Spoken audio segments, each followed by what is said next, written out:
Nous demandons Dieu d'écouter et de partager ta parole. Me voici ce matin comme un instrument sans aucune valeur, venant devant de toi et de ton Père. Seigneur, que toutes les paroles qui sortent de moi ce matin viennent de toi, afin d'édifier mon cœur, édifier les cœurs de mon frère et de ma soeur. Regarde, Seigneur, les blocages, les tentations qui sont dans la vie de mon frère, dans la vie de ma soeur. Ce matin, je voudrais que cette parole, Seigneur, enlève ces tentations, débloque la vie de quelqu'un. Je te prie ainsi, au nom de Jésus. Amen. Amen. Amen. Amen. Le titre que nous allons exploiter ce matin est intitulé Le Seigneur absolu exige une obéissance absolue pour une victoire absolue. Je répète le titre très long. Le Seigneur absolu exige une obéissance absolue pour une victoire absolue. Amen. Amen. Et je suis en train de parler ici aux chrétiens, je ne parlais pas aux païens. La fois dernière, nous eûmes parlé de l'identité chrétienne. Nous avions donné 3 prescriptions que le chrétien devrait tenir, afin qu'il demeure dans l'identité chrétienne. Parce que nous voyons le monde aujourd'hui, tout est d'apparence de piété, mais qu'à l'intérieur de tout ce que nous voyons, si nous prenons la loupe de Dieu, si nous prenons le stéthoscope de Dieu, nous sentirons qu'à l'intérieur, ce sont soit des véritables démons qui sont à l'intérieur de ces gens. L'identité chrétienne, non seulement elle se conjugue, mais elle se manifeste dans la vie. Amen. Et nous avions donné à cette époque-là 3 agrégats importants afin qu'on puisse reconnaître que tu es un véritable chrétien, c'est-à-dire quelqu'un qui vit dans le style de Jésus. Et nous continuons aujourd'hui avec la même identité de Christ. Parce que nos frères qui sont en train de se moquer du roi ici ont l'identité chrétienne. Et nous avions parlé des 3 agrégats, 3 prescriptions nécessaires pour que nous puissions demeurer dans l'identité chrétienne. Et je sais qu'en tant que chrétien, vous avez retenu ces 3 prescriptions. Nous allons commencer par la première prescription. Elle était laquelle? Je demande à l'église ce matin de me répéter les 3 prescriptions. La première était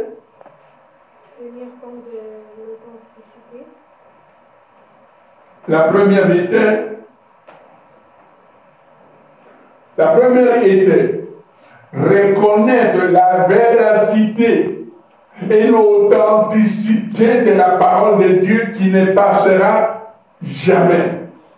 Amen. Matthieu chapitre 5, verset 18. Deuxième prescription, c'était quoi?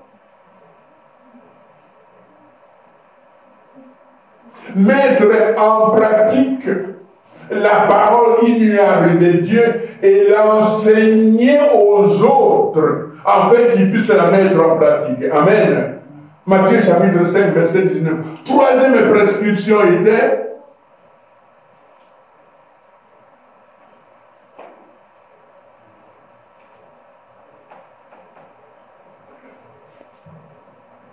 la troisième prescription était, celui qui se souvient, parce que vous tous vous étiez là, la troisième prescription était laquelle? Amen. Amen, peuple de Dieu. Amen. La troisième prescription était laquelle?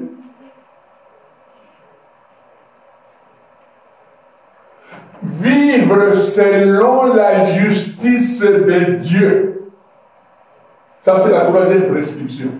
Et maintenant, nous sommes en train de voir nos frères qui vont être jetés dans la fosse aux lions et qui ont l'identité de Dieu et qui pratiquent la parole de Dieu et qui l'enseignent aux autres. Bien aimé, si la parole de Dieu que vous avez reçue laquelle vous considérez qu'elle est non seulement véridique, mais elle est authentique, et que vous la pratiquez, et vous l'enseignez aux autres à la pratiquer, auprès de vous, vous devriez avoir des gens qui vous suivent, parce qu'ils voient en vous l'identité de Dieu. Tant que cette parole en toi ne produit pas de fruits, tant que la moisson est abondante et que la parole que Dieu a reçue n'amène aucune moisson, il faut que tu puisses considérer ton identité chrétienne. La vertu d'un aimant, c'est d'attirer. Si une pièce ou une pierre qui n'attire plus, la vertu d'élément n'existe plus dans cette pièce ou dans ce métal. Le chrétien a la vertu d'élément à cause de ces trois prescriptions. Et regardez maintenant nos trois frères. Ils sont devant un problème très sérieux. Un roi, il se lève, il construit une statue très haute. Et il demande à tous les royaumes, à toutes les langues, à tous les satrapes, à tous les gouverneurs, à tous les trésoriers, à tous les juges de venir adorer une statue. Je parie que dans les christianisme, à l'intérieur de l'Église, il y en a qui ne continuent que d'adorer des statues comme ça. Je sais que dans beaucoup de pays, que ce soit en Amérique latine, en Afrique ou ailleurs ou en Asie, on continue d'adorer des statues. Ça, je connais. Mais l'adoration d'une statue pour la remplacer à la place de Dieu, ça devient un problème qui devrait choquer tout chrétien dans sa vie. Tout chrétien qui vit dans le style du chrétien ne peut pas se permettre de remplacer son Dieu par une statue. Amen. Exode chapitre 20, verset 4 à 5. Impossible de remplacer mon Dieu par une statue. Impossible de remplacer mon Dieu par la beauté de mon lit. Impossible de remplacer mon Dieu par la frayeur ou mon travail. Impossible de remplacer mon Dieu par l'argent que j'ai gagné. Impossible de remplacer mon Dieu par ma femme. Impossible de remplacer mon Dieu par mon mari. Impossible de remplacer mon Dieu par les honneurs qu'on me donne. Mon Dieu reste mon Dieu. Il est au-dessus de tout. C'est pourquoi, même si tu te présentes au devant d'un véritable chrétien, tu vas adorer cette statue. Autrement, tu vas aller dans la fournaise. Frère, amène-moi sur dans la fournaise, ne parle même pas. Et le roi érige une statue demandant à tous les peuples et à toutes les nations de son empire de pouvoir l'adorer. Mais regardez, il y avait des personnes qui avaient la nature du chrétien, qui avaient l'identité des chrétiens. Et ces gens n'ont pas accepté de pouvoir l'adorer. Et vous avez, dans la lecture que nous venons de lire, ici à partir du verset 8, on vient accuser ces gens devant le roi. On dit au roi, roi, vous savez, les hommes ont l'habitude de rester. Quand tu donnes, l'homme est comme ça. Quand tu viens adorer un homme, il se sent content dans son cœur et il peut te donner tout ce que tu désires. On dit, ces gens-là, ils arrivent, les satrapes là, ils arrivent devant le roi. Roi, vis éternellement, ô roi. N'as-tu pas dit que toute langue, toutes les personnes de toute langue devraient adorer la statue que tu as érigée? Il en est ainsi. Mais regarde, écoutez comment les accusateurs. Il dit, les Juifs que tu as élevés en leur donnant des responsabilités dans ton empire, non seulement ils ne te respectent pas, mais ils ignorent totalement d'adorer ta statue. Bien aimé, quand le diable veut t'accuser devant Dieu, regardez comment le diable veut accuser Job devant Dieu. Est-ce que d'une manière délibérée que tu l'as béni? Bien aimé. Le diable prend toujours des propos pour baratiner Dieu, pour essayer de baratiner Dieu. Amen. Vous connaissez ce baratiner? Qui ne connaît pas? Toi tu connais. Toi tu connais. Le diable utilise des propos pour parler à Dieu de sorte que Dieu soit énervé contre l'individu. Il dit, ô roi, sois béni éternellement. Les Juifs que tu as donné des responsabilités dans ton empire, ils ne tiennent aucun compte de toi, ils ne te respectent pas, ils n'adorent pas les rois, la statue que tu as élevée, ils n'adorent pas tes dieux. Et la Bible donne le mot Dieu là avec un petit Dieu. Et la Bible déclare que le roi était très fâché. Il a fait venir les coupables. Parce que pour juger quelqu'un, il faut le faire venir à la barre, afin qu'il s'explique ou qu'il se justifie.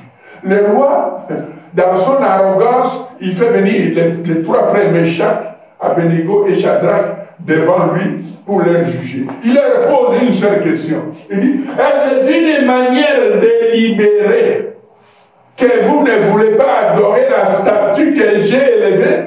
Il complète. Il n'a même pas fini la phrase. Il complète. Il dit, quand vous entendez les bruits, les sons de la trompette, de tous les instruments, vous devez vous prosterner et adorer la statue que j'ai élevée. Amen. Les chrétiens aujourd'hui, face aux problèmes de la vie, nous sommes prosternés. Nous sommes prosternés face aux problèmes de la vie, jusqu'à aller maintenant adorer les petits dieux pour recevoir la solution. Or, la Bible dit que la solution à tous nos problèmes est à Dieu. Pourquoi n'attends-tu pas le temps de Dieu pour la solution à ton problème? Je donne un exemple. Je dois me marier demain. Je dois me marier après-demain. Je dois me marier après le surlendemain. Le chrétien est le seul qui voudrait brûler les étapes pour passer au mariage. Attends ton temps. Je vous ai déjà donné ici plusieurs exemples des gens que j'ai vus dans ma vie souffrir pendant des années, plus de 8. Lui, là, André avait plus de 45 ans, 50 ans. Elle n'était pas mariée. Mais la femme là, est restée assise devant le Seigneur. Toutes les tentations venues du monde pour la faire tomber, l'enlever sur la voie de Dieu, à cause de son célibat, n'ont pas bougé cette femme. Mais je vous avais donné les témoignages à vous avez. Je ne connais même pas d'où l'homme était venu. L'homme est venu seulement, dans la semaine, on voit seulement la soeur telle va se marier. Bien aimé, c'était un mariage que je n'ai pas encore vu.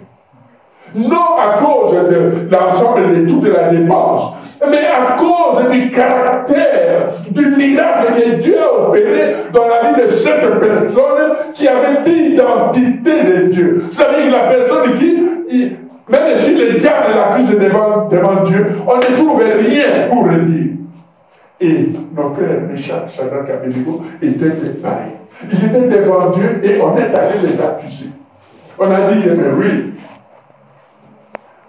ils sont là en train de travailler dans les royaumes. Tu les as élevés. En plus, ils ne te respectent pas. Ils font un défi à toi. Ils n'adorent pas la statue que tu as élevée. Et tu continues à la maintenir. Il faut que tu puisses le punir. D'ailleurs, ils doivent aller dans la fournaise. Bien aimé, le diable a tous les moyens de pouvoir vous tenter. Mais si vous avez l'identité de Dieu et que vous demeurez ferme dans votre foi, le diable va vous fuir complètement. Alors, le roi, après cette accusation, il apporte des menaces. Il dit que si vous n'adorez pas, je vais vous mettre dans la fosse au lion. Et dans sa parole lui-même, il dit, quel est ce Dieu? Suivez bien cette phrase. À partir du verset 13 et 15. Quel est ce Dieu qui vous délivrera de ma main? Cela veut dire que le roi Nabuchodonosor, il se croyait devenir un Dieu. Amen. Amen. Amen. Il se croyait Dieu.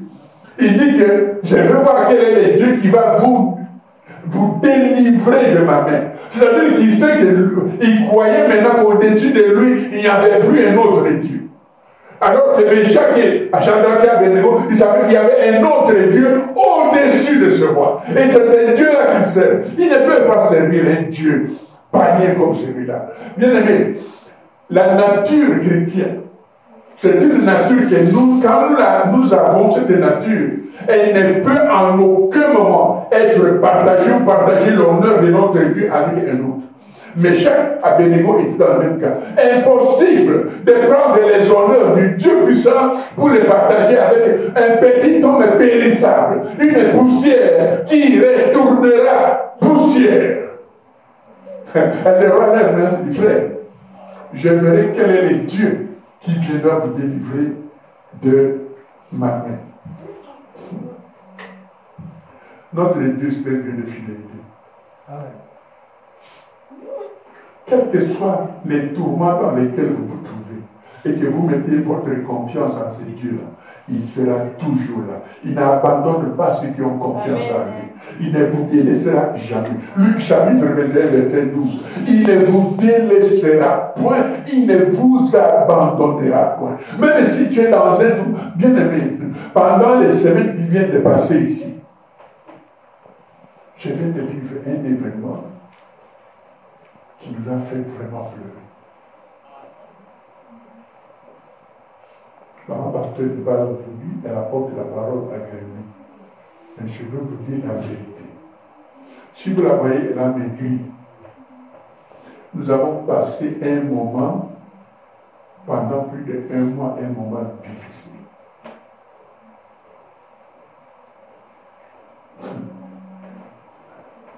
Est-ce que vous avez déjà étudié au Canada ici? Pendant que tu es en plein stage, au milieu des stages, au milieu du stage, il reste 3 jours de stage, et tu te permets d'aller couper ton stage, parce qu'il y a un enseignant qui est méchant contre toi, qui voudrait te faire échouer. Bien aimé, elle a pris un risque. Il n'y a qu'un Dieu qui peut te permettre de prendre un risque comme ça. Et on a crié. Et en 3 jours seulement, le Seigneur a fait de grandes choses. L'audace et la loyauté à Dieu payent toujours. Vous n'avez pas compris. L'audace et la loyauté à Dieu payent toujours. Amen. Mais Shadrach et Abednego se sont trouvés devant un pied extérieur. Imaginez toute la ville de Montréal. On dit que nous devons aller adorer la statue que Pierre Tremblay a plantée à Henri Bourassa contre Pie IX. Et vous êtes 3 personnes qui ne voulaient pas aller. La Bible dit que celui qui ne loue pas sera mis dans la fournaise ardente. Et vous 3 personnes, vous dites à cause de ce Dieu que nous adorons, nous ne pouvons pas adorer un autre Dieu. Et ces gens, ils ont défié les rois. Le verset 16 au verset 18, vous comprenez qu'il y a beaucoup de chrétiens qui acceptent la corruption pour une petite vie de bonheur très courte comme ça. Aujourd'hui, dans le monde pendant que nous vivons, les corrupteurs sont partout, même les serviteurs de Dieu, qui vont vous corrompre afin que vous puissiez accepter leurs offres, mais leurs offres diaboliques. Moi, je ferai comme mes frères. Je vais rester attaché à mon Dieu. Parce que je sais que Dieu, jamais il ne pourra m'abandonner. Quel que soit dans la fournaise où vous allez me mettre, Dieu ne va jamais m'abandonner. Quelle que soit la famille dans laquelle je me trouve, je sais que Dieu ne va jamais m'abandonner. Quelle que soit dans la maladie où je me trouve, je sais que mon Dieu ne pourra jamais m'abandonner. Quels que soient les besoins bien-aimés que je peux avoir, je sais que mon Dieu ne pourra jamais m'abandonner. Et nous verrons quel est le Dieu qui va venir nous délivrer entre mes mains. Quand vous lisez Matthieu chapitre 10, verset 28, celui qui a trouvé de lire, Matthieu 10, 28, il dit Autant craindre celui qui tue votre âme. Mais ne craignez pas celui qui ne peut pas tuer votre âme. Et nos frères avaient cet énoncé en tête. Il dit que ces messieurs-là, ces rois, qu'est-ce qu'il va faire de nous? Il va brûler nos corps, mais notre âme ira dans un repos éternel. Ils avaient cette confiance-là. Et quand un chrétien commence à avoir cette confiance-là en Dieu, toute sa vie change. La manière dont il voit le Seigneur change. La manière dont il voit le monde, et même la manière dont il voit les difficultés de la vie change complètement. C'est-à-dire que quand je vois une difficulté, je sais qu'il y a mon Rédempteur qui s'élèvera le dernier. Même si c'est une montagne insurmontable, mon Rédempteur s'élèvera le dernier.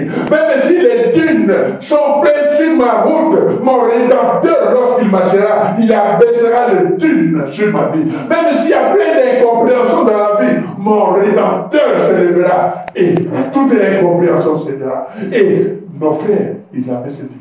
Parce qu'ils avaient l'identité chrétienne. En toi, est-ce que tu as l'identité chrétienne? Bien aimé, nous craignons même de pouvoir tenter certaines choses. Vous savez que quand nous arrivons dans un nouveau pays, comme la plupart d'entre vous, même tenter quelque chose, une expérience de vie, vous êtes incapable. Vous avez peur? Non, je vais échouer. Là-bas, il y a quel Québécois, moi je vais échouer. Mais où est la présence de Dieu dans ta vie? Lorsque il y a eu une opposition de pouvoir louer la statue, la Bible déclare que la réaction du roi a été multipliée. Je ne sais pas comment, la Bible dit que sa figure a changé. Je ne sais pas comment elle était noire avant, elle est devenue rouge, ou elle était blanche, elle est devenue verte. Je ne sais pas. Mais la Bible dit simplement que son regard a changé et sa figure a changé. Et la Bible dit même que il a tourné son visage contre Meshach, Shadrach et Abednego. C'est-à-dire qu'il les regardait comme ça. Tellement qu'il était fâché, il a tourné son visage. Alors il a appelé les gens, chauffez-moi cette affaire-là 7 fois plus fort. À cause de la colère. Bien aimé, dans notre vie, même si le diable te coince comment, sache seulement que ton Dieu est avec toi. Amen. Et vous savez que le diable sait très bien nous coincer. Amen. Amen. Le diable, il sait comment nous coincer. Mais s'il te coince, n'abandonne pas parce que ton Dieu ne t'abandonnera jamais. Et nos frères ici, malgré qu'on a chauffé cette fois cette affaire, ils n'ont pas abandonné leur Dieu. Dans la colère, dans la sévérité de sa colère, il a ordonné de chauffer cette fois. Bien aimé, la colère de l'homme n'accomplit pas les desseins de Dieu. Ou en d'autres termes, comme Jacques va le dire, Jacques chapitre 1er, verset 20, la colère de l'homme n'accomplit pas la justice de Dieu. La colère de l'homme n'accomplit pas la justice de Dieu. C'est ainsi que dans notre vie, il nous arrive d'être en colère. Mais quel genre de colère avons-nous? Est-ce que c'est une colère altruiste ou une colère orgueilleuse? Est-ce que c'est une colère altruiste ou une colère orgueilleuse? Quand vous êtes en colère, regardez très bien si votre colère donne gloire à Dieu. Si elle ne donne pas gloire à Dieu, la bonne chose pour vous, c'est de vous taire, de ne pas agir. Parce que si vous agissez dans ce genre de colère qui ne donne pas gloire à Dieu, vous en tant que chrétien, vous êtes non seulement en train de pécher, mais vous êtes en train de gâcher votre vie. Amen. Amen. Le petit roi, il ne connaissait pas qui était Dieu. Il a pris une colère qu'il a multipliée et vous connaissez ce qu'il a agi. Mais quand il a agi dans cette colère-là, le Seigneur était déjà présent dans la fournaise. Amen. Bien aimé, dans ma vie, même si vous venez avec n'importe quelle colère, sachez très bien que j'entrerai dans la fournaise. Parce que je sais que mon Dieu m'accompagnera dans la fournaise. Amen. Dans mon manquement, sachez bien que Dieu m'accompagnera dans mon manquement. Amen. Et quand Dieu m'accompagne, tout est garanti dans ma vie. Dieu m'accompagne même dans ma maladie. Il y a 2 ans, je suis allé réparer la voiture quelque part. Je venais, je ne sais pas, c'était le café là, quelque chose comme ça. Je suis sorti, je suis allé réparer la voiture le matin vers 11h. J'arrive là-bas assis. J'ai commencé à sentir, suivez-moi très bien, pour vous dire que Dieu, il est toujours là. J'ai commencé à sentir un peu de vertige.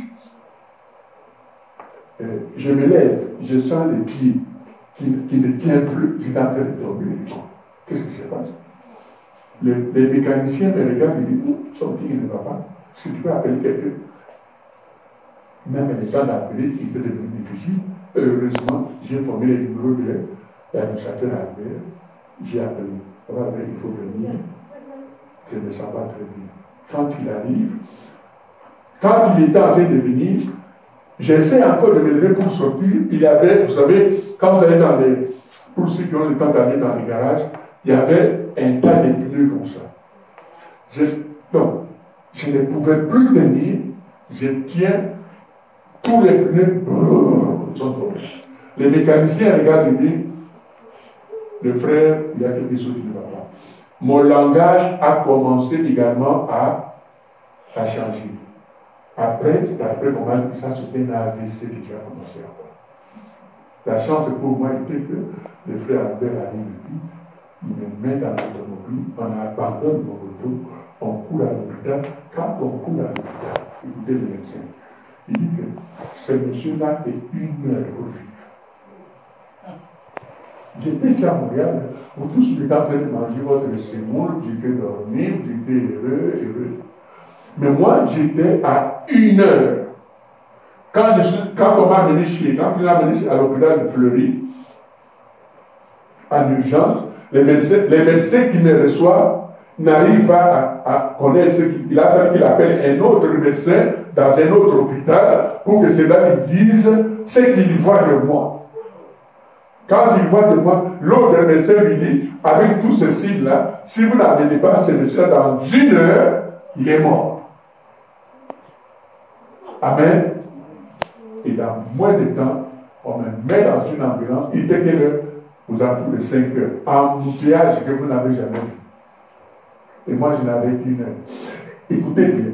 Dans la même automobile, on pèse ce qui ne m'est jamais arrivé. On regarde, je ne sais pas comment on appelle ça. Glycémie, c'est ça? On regarde la glycémie, on dit, oh, il n'a plus de sucre. Mais depuis quand il n'a plus de sucre? Les diables, quand il peut vous avoir, il peut vous avoir dans tous les sens. On fait, oh, il n'y a plus de sucre. On me pompe un sirop à l'intérieur de la. Pendant que l'ambulance est en train de être super sucré, je mange, j'arrive là-bas. Dès que j'arrive là-bas, les médecins, le lit était sur la porte comme ça, en train de m'attendre. Parce qu'on amène quelqu'un qui, si vous avez 1 heure, il va mourir. Je descends, on me fait descendre seulement de l'ambulance comme ça, sur le lit, on m'amène à l'intérieur. Des examens sur des examens. Qu'est-ce que je veux simplement vous dire? Avant de ne pas le dire, j'étais là-bas au garage. J'ai vu que ça, vraiment, ça ne m'est jamais arrivé. Là, les gens étaient partis. Qu'est-ce que j'ai dit? J'ai dit, Seigneur, aide-moi. Parce que, vous savez, il y a certaines prières. Vous n'avez pas prié d'ici jusqu'au Katanga ou bien d'ici jusqu'à Rimouski. Non. Il y a des prières de foi. Quand j'ai vu que ça, c'est la fin de ma vie, je dis, Seigneur, aide-moi. C'est terminé. C'est terminé. Jusqu'à ce que lui, il est arrivé, je n'ai plus parlé. Et aujourd'hui, je suis vivant. Pourquoi? Parce que c'est Dieu-là. Il s'est souvenu que moi j'ai changé d'identité. Je n'avais plus d'identité commune. Non seulement que je vis avec vous ici, mais vous ne savez pas que je ne suis pas du monde. Je ne suis pas d'ici, mais je vis avec vous. Dieu a regardé toutes ces choses. Il a regardé tout ce que, je ne sais pas ce qu'il a regardé, mais il a ouvert le livre de vie. Ce monsieur, je crois qu'il n'est pas encore temps. Et j'ai passé la nuit 2 jours à l'hôpital, bien aimé, pour vous dire comment la gravité était. Pour la première fois, on m'a mis cet examen-là qu'on a regardé depuis les tôtes jusqu'aux cheveux, qu'on appelle le scanner, je ne sais pas quoi. On a essayé toutes ces choses-là. On a dit AVC. Qu'est-ce qu'on dit AVC? Petit AVC? ABC. ACV ou ABC. Alors, les médecins, ils ont amené sur mon lit là, les médecins, les femmes, les hommes, n'importe quel genre de médecins. Je ne pouvais même pas aller faire pipi. Comment que je dormais là? On m'interdit même de me lever parce que si tu te lèves, tu vas seulement tomber.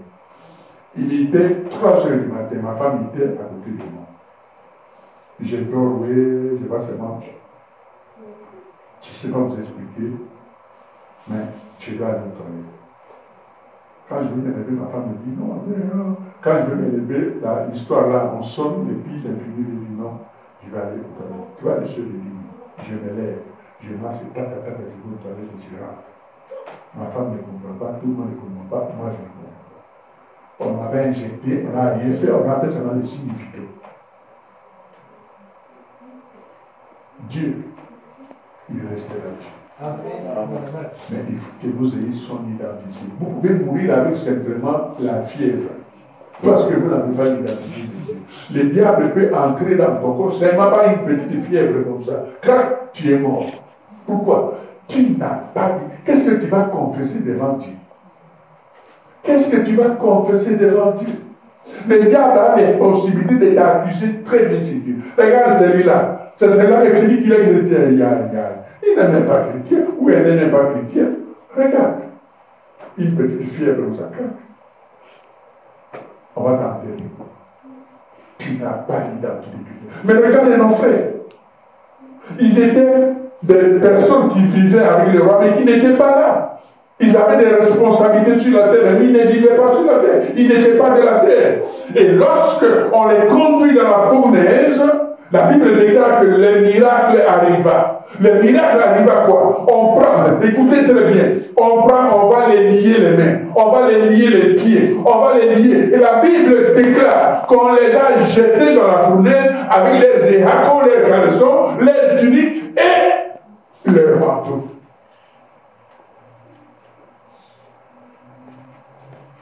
Vous n'avez pas compris? Même les manteaux. Maintenant, quand j'ai analysé la Bible, j'ai dit, et même les manteaux, est-ce qu'il faisait froid à cette époque-là? Parce que les manteaux, c'est pour le froid, non? Amen. Amen. Qu'est-ce que la Bible dit? Leurs éhacons, leurs caleçons, leurs tuniques, ce sont les robes que vous voyez qu'ils mettaient. En plus de ça, leurs manteaux.